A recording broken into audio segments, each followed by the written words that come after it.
driving. Hope comes and stops us in our tracks. Bravely we prove in our striving, trudging together each day. Where there's a will, there's a way. Yeah, hello everyone. So I go on and do a little live. There's some things that I don't know. It's just kind of come up, and I was really feeling it, and I know how it feels. So, I thought I'd get on here and talk a little bit about it. Well, I don't know about you guys, but ever since I can remember, I just have never felt like I belong. From as far back as I can remember, 2, 3, 4 years old. I never really meshed with my friends. Growing up, I had a real hard time keeping friends. I didn't get to do sleepovers, things like that, because I was a bedwetter till I was 11. And by that time, I very much did not really like people by the time I was 11. So, some of us, maybe some of us had a harder time when we were growing up, feeling apart, apart from, and, it's never really done intentionally, with my parents. I found out that my dad wasn't my real dad one day when my mom was drinking. But she did the best that she could with what she had, and I don't. Did it affect me? Sure, it affected me, because I always wondered why I was so much different than everybody else in the family. And that explained a lot to me. And it turned out I even had a different last name, and I've been going by a last name. So I always felt apart from other people. I got made fun of a lot.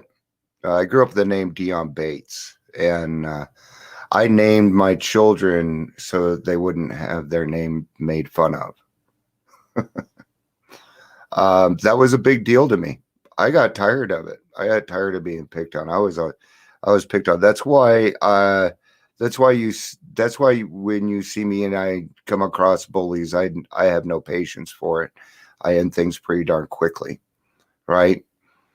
So, but as I grew older, I just started separating more and more. And by the time I was 14, my parents had decided they had had enough of my attitude, and enough of what I was doing, and they put me away. And I was just this skinny little white boy from Littleton, and I would have to change into survival mode. Which was a completely different world. So I felt separated. I felt a part of. Growing up, I wasn't involved in sports. The geeks didn't want anything to do with me, so I ended up, with the smokers and things like that.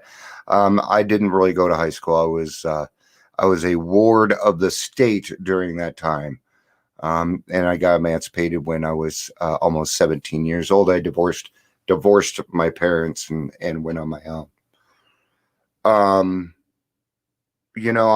thought for a long time that alcohol was what was giving me what it is that I needed to be popular or feel a part of. Suddenly I became this different person, and a person people actually wanted to be around. That I had a 3-day party once. People talked about that for years, but that's the thing, is that's all I was remembered for, and it's not something that I want to be known for the rest of my life, right? So what do we do? Because sometimes we sober up when we get in these places where maybe even most of my family is in recovery, and we still don't see eye to eye. So there's a lot of nuances. There's things in there. So what I'm going to tell you is this: is there is a home for you, whether you have an addiction or not. Um, you can be in recovery from anything. Recovery is just a lifestyle. It isn't necessarily a mandate or something else. It can get quite confusing. All right. But you need to find a place where you feel at home. For me, I feel home at AA.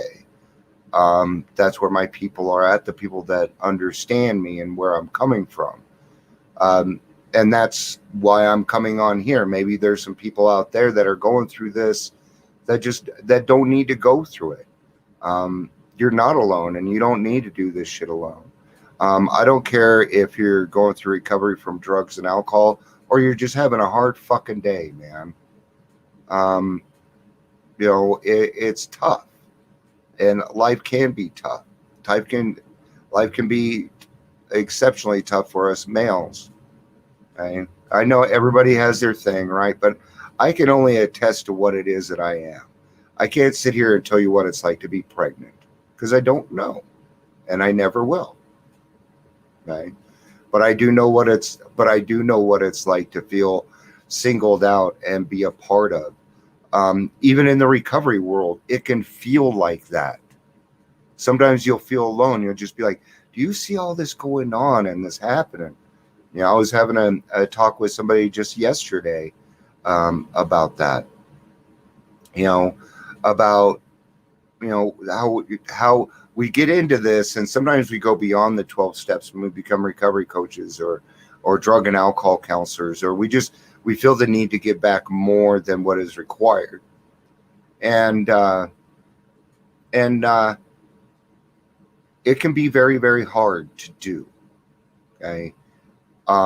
If you're going to get into that field, I ask that you take a couple months or a good month and find out what the field is like first, because it can be devastating. I've seen it affect other people, because sometimes we get a little too involved, right? Never work harder than the client. But there are places out there for you to go, for me to go, for us to go, where we can go and we can talk about things that are going on. Maybe you're going through a lot of pain right now, but you don't want to tell anybody because you're afraid of what they might think of you. So I will let you know, I go through it all the time, and that's why I'm here. The way I see it is this, every day, I'm an example, and that's what I do. And because I work my life that way, I don't have to bow before anybody but God. And I don't.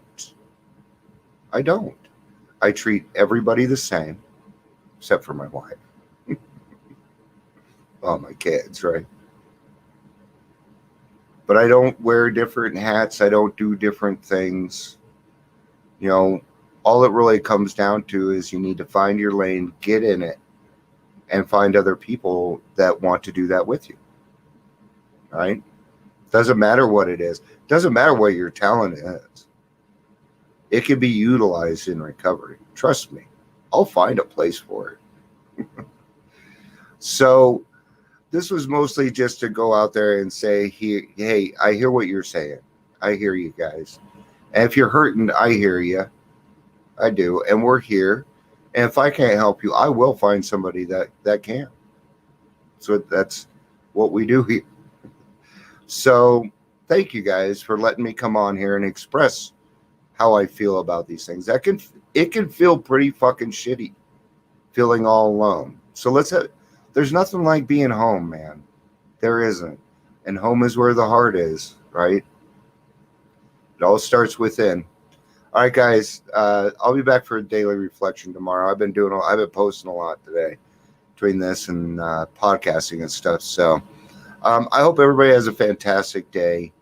You can start your day over. And if you don't feel like you're home, reach out to me. I'll find you all. Peace out. I love you guys, and have a day.